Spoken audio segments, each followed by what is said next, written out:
Hola amigos! Today we will read another story, Marty Mongoose.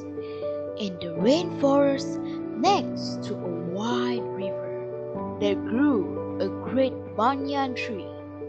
This tree was ancient and provided a home for many animals living in the area.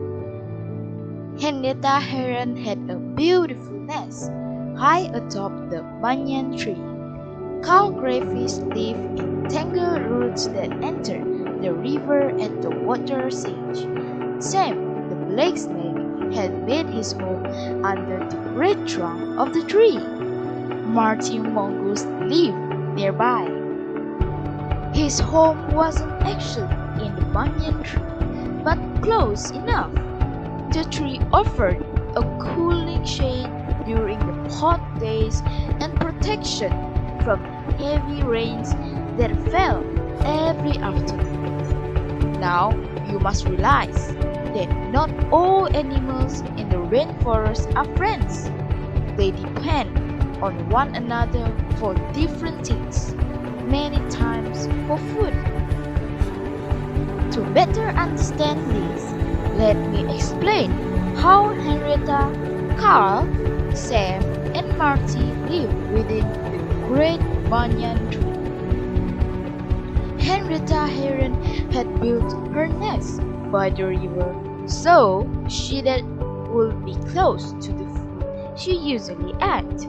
Her diet consisted of fish, frogs, crayfish, and even snails.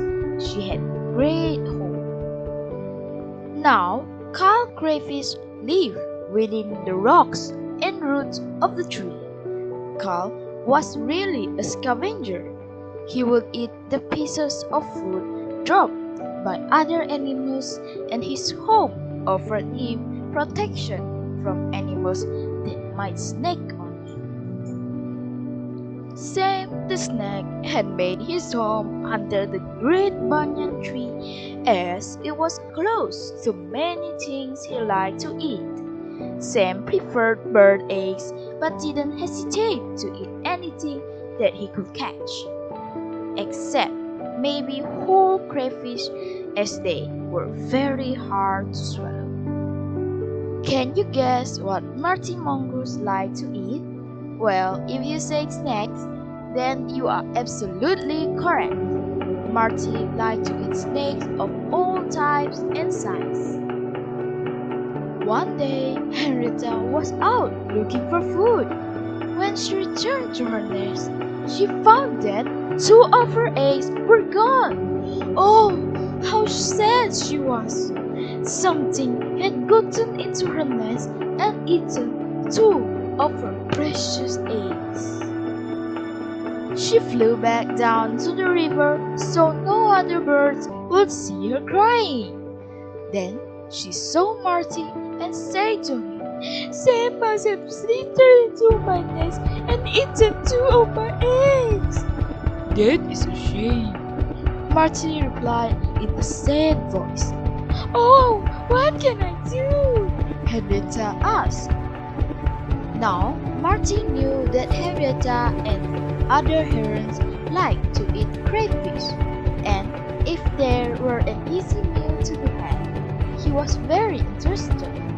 "So, you would like to get rid of that bothersome snake?" he asked Henrietta. "Oh, yes," Henrietta sighed.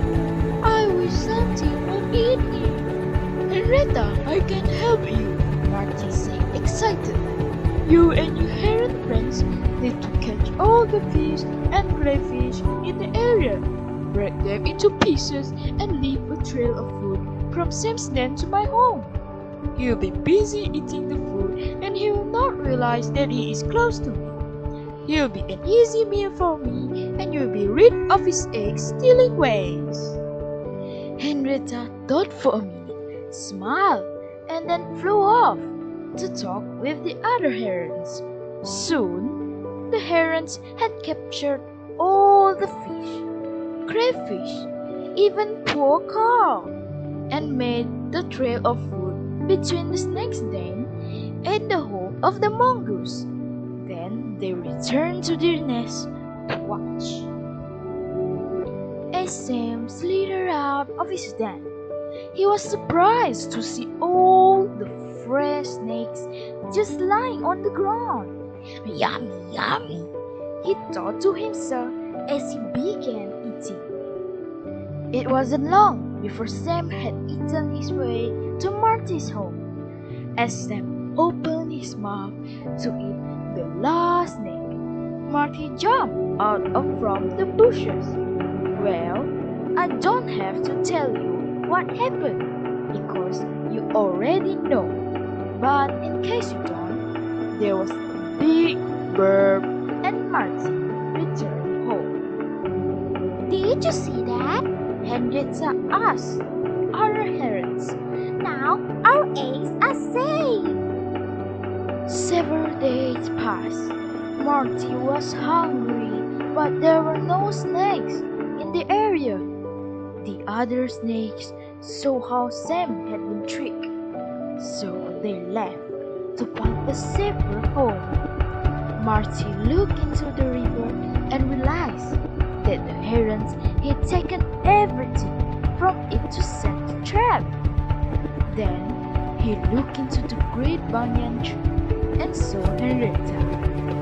The other herons saw Marty climbing the tree, but it was too late to warn Henrietta. All they could do was leave the nest and, like the snakes, find a safer home. Now Marty was alone. There was no food in the area and no reason for him to stay in his nice home, protected by the great banyan tree. The great banyan tree is now empty of all life, but there is a circle of life in the rainforest, and it won't be long before new animals arrive at the banyan tree and call it home. Did you enjoy the story?